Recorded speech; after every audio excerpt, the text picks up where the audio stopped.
Hi everyone. आज मैं आप लोगों को हिंदी व्याकरण सीबीएसई का हिंदी व्याकरण का इंट्रोडक्शन वीडियो लेकर के आई हूँ, जिसमें आप लोगों को मैं बताऊंगी कि हिंदी व्याकरण में आप लोगों को क्या क्या पढ़ना है।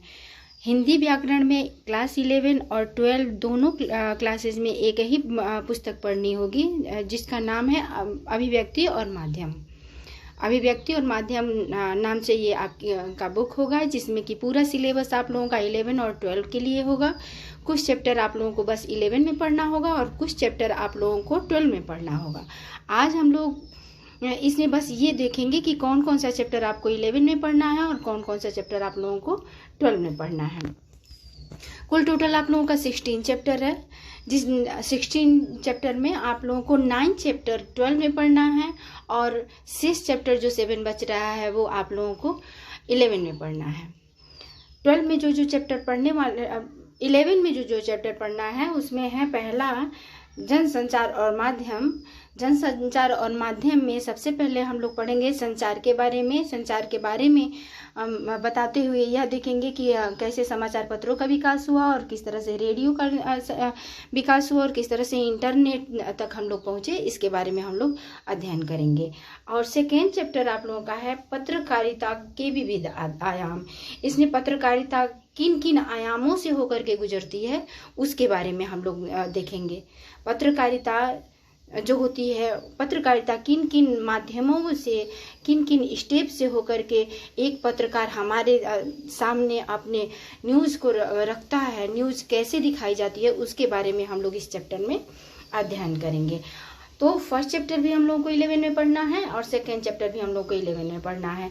अगला है थर्ड चैप्टर। थर्ड चैप्टर है विभिन्न माध्यमों के लिए लेखन। इसमें जो ये थर्ड चैप्टर है विभिन्न माध्यमों के लिए लेखन, यह हम लोगों को 12 में पढ़ना है।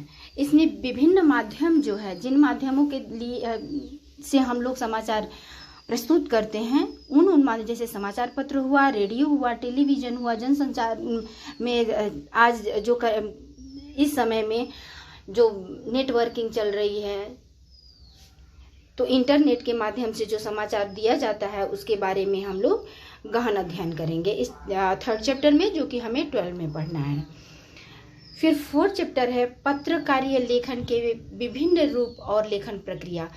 किस प्रकार से एक पत्रकार अपना पत्रकारिता का लेखन करता है, किस तरह से उसमें कौन कौन से स्टेप होते हैं, कौन उसमें सुधार करता है, कौन पत्र लिखता है, कौन रिपोर्ट देता है और कौन रिपोर्ट को पूरी तरह से तैयार करके और समाचार प्रस्तुत करता है, ये हम देखेंगे। अगला हम देखेंगे चैप्टर 5 में विशेष लेखन स्वरूप और प्रकार। विशेष लेखन स्वरूप और प्रकार, इसमें भी हम लोग किस प्रकार से विशेष लेखन किया जाता है समाचार प्रकाशित करने के लिए, प्रसारित करने के लिए, और उस लेखन का स्वरूप क्या होता है और प्रकार क्या होता है। तो अभी तक हमने देखा कि फर्स्ट चैप्टर, सेकेंड चैप्टर ये हमें 11 में पढ़ना है, लेकिन थर्ड चैप्टर, फोर्थ चैप्टर और 5 चैप्टर ये हम लोगों को 12 में पढ़ना है। ये हुआ हम लोगों का इकाई 1 से। इकाई 1 से ये 5 चैप्टर है, जिसमें 3 चैप्टर हम लोगों को 12 में पढ़ना है और ऊपर का फर्स्ट और सेकेंड चैप्टर जो है वो हमें 11 में पढ़ना है। अब हम देखेंगे इकाई 2। इकाई 2 में है सृजनात्मक लेखन। सृजनात्मक लेखन में ये चैप्टर 6 है। 5 चैप्टर तक हमने देख लिया था। चैप्टर 6 में कैसे बनती है कविता, कैसे बनती है, अब कविता का निर्माण कैसे किया जाता है, कविता के निर्माण में किन किन चीज़ों का देखा जाता है, किस तरह से रस का निर्वहन किया जाता है, किस तरह से छंद का निर्वहन किया जाता है, इन सारी चीज़ों का हम अध्ययन हम करेंगे। कैसे बनती है कविता, जो कि हमें पढ़ना है क्लास 12 में। अब अगला चैप्टर है 7 चैप्टर में है नाटक लिखने का व्याकरण। 6 चैप्टर में कैसे कविता बनती है, 7 चैप्टर में नाटक लिखने का व्याकरण क्या होता है, और 8 चैप्टर में कैसे लिखे कहानी। इसमें कहानी किस प्रकार से लिखी जाती है, कहानी में क्या क्या, लिखने में क्या क्या ध्यान दिया जाता है, क्या क्या देख करके लिखा जाता है, ये हम देखेंगे। तो पहला इकाई 1 जो है, इकाई 1 में हमने देखा कि जनसंचार के माध्यम, जनसंचार से संबंधित चीज़ें, जनसंचार में किस प्रकार से समाचार प्रस्तुत करने के पहले क्या क्या प्रक्रियाएं होती हैं, ये सारी चीज़ें हमने देखा। हमने देखा कि फर्स्ट चैप्टर, सेकेंड चैप्टर, ये 2 चैप्टर 11 में पढ़ना था, थर्ड, 4 और 5 चैप्टर हम लोगों को 12 में पढ़ना था। अब हम लोग इकाई 2 में हैं। इकाई 2 है जो कि सृजनात्मक लेखन है। इसमें 6, 7 और 8 चैप्टर हमें 12 में पढ़ना है, जिसमें 6 चैप्टर है कैसे कविता बनती है, और 7 चैप्टर है नाटक लिखने का व्याकरण क्या होता है, और 8 चैप्टर है कैसे कहानी लिखी जाती है, और 9 चैप्टर से हमें 11 में पढ़ना है डायरी लिखने की कला। डायरी लिखने की कला क्या होती है, ये हमें 11 में पढ़ना है। और 10 चैप्टर जो है कथा पटकथा, ये भी हमें 11 में पढ़ना है।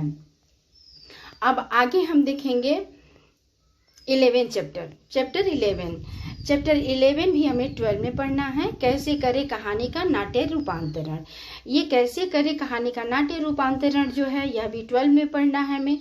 एक कहानी को किस प्रकार से नाटक के रूप में परिवर्तित किया जाता है। कहानी अगर है या कोई घटना हमने देखा कहीं, उस घटना को किस प्रकार से हम लोग डेबिट करते हैं, डेबिट के रूप में किस प्रकार से लिखते हैं, ये हम इसमें देखते हैं 11 चैप्टर में। 12 चैप्टर में हम देखेंगे कि कैसे बनता है रेडियो नाटक, किस प्रकार से रेडियो नाटक तैयार किया जाता है, रेडियो पर प्रसारित करने वाला नाटक किस प्रकार से बनता है, ये 12 चैप्टर में देखेंगे, जो कि हमें क्लास 12 में पढ़ना होगा।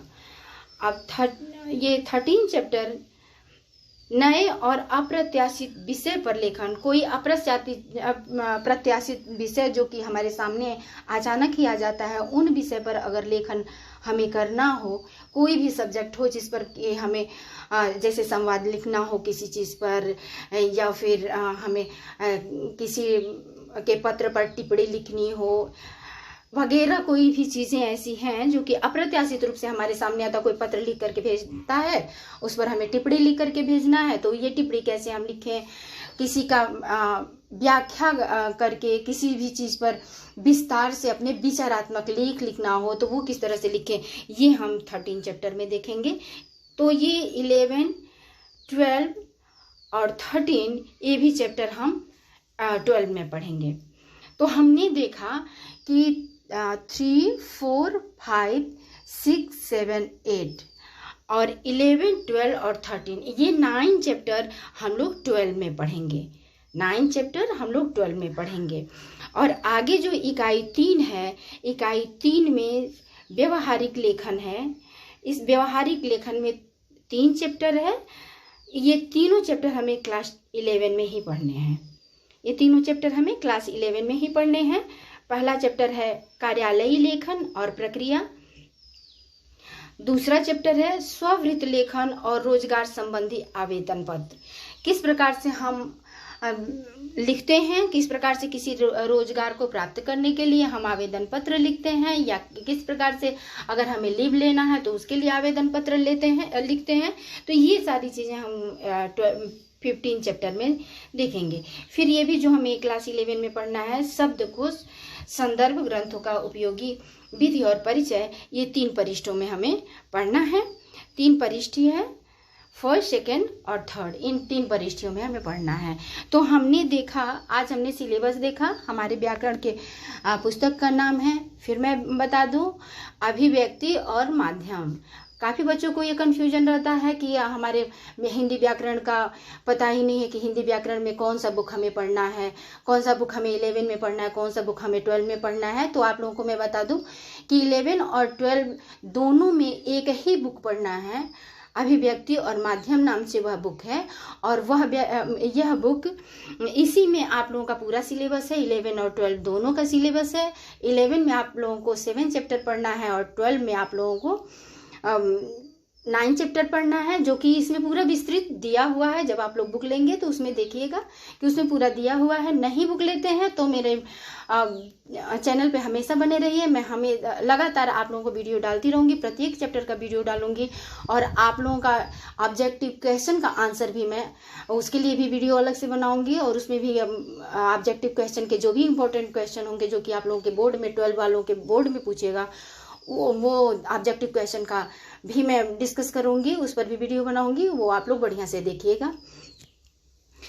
धन्यवाद। इससे संबंधित कोई भी डाउट आप लोगों को होता है, आप लोगों को हिंदी व्याकरण में कोई भी डाउट होता है, आप लोग मुझसे एक पूछिएगा, कमेंट कीजिएगा, मैं आप लोगों को आंसर दूंगी। और इसके पहले मैं एक वीडियो फर्स्ट चैप्टर का बना चुकी हूँ, जनसंचार और माध्यम, इससे संबंधित मैं वीडियो बना चुकी हूँ, संचार क्या होता है। अगर कोई दिक्कत होती है कमेंट करके आप लोग पूछेंगे तो मैं यथासंभव आप लोगों का जो डाउट होगा वो क्लियर करने का प्रयास करूँगी। That's all.